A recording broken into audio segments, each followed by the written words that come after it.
Bonjour, donc oui, je suis un rebondisseur. Dans ma carrière, j'ai fait un peu de tout. J'ai vendu des shampoings pour une grande marque de cosmétiques. Après, j'ai été dans la finance, j'ai aidé des gens à s'introduire en bourse, travaillé dans la presse financière.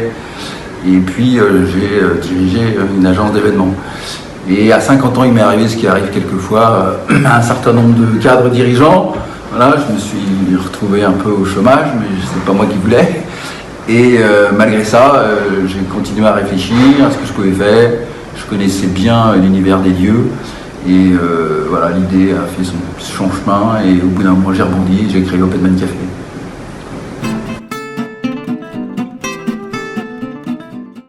Openman Café, c'était d'offrir aux entreprises, petites et grandes, des espaces qui facilitent l'intelligence collective.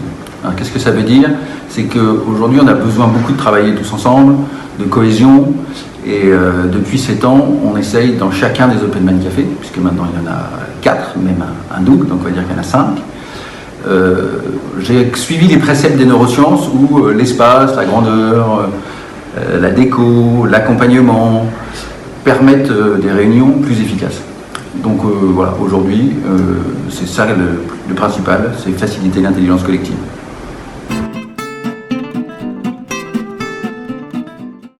Alors je ne vous cacherai pas que c'est très difficile quand on gère des lieux et que toute la journée dans les médias on dit que c'est pas bien d'avoir des lieux confinés, etc. Donc on s'est adapté, on a mis des mesures sanitaires extrêmement précises.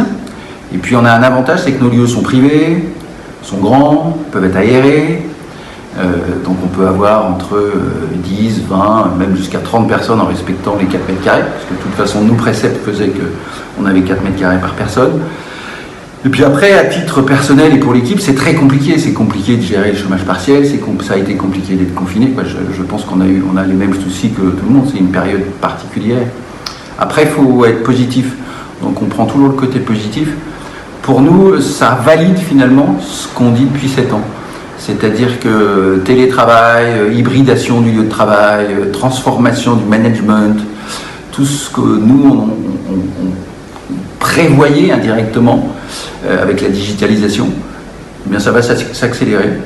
Et quand des équipes sont en télétravail, eh bien il faut qu'ils se réunissent au moins 1 fois, 2 fois, 3 fois par mois.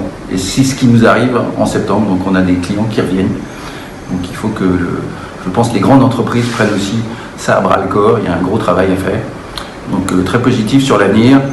Et le Covid, il faut prendre ça comme voilà, une épreuve, mais dans toute épreuve, on peut rebondir.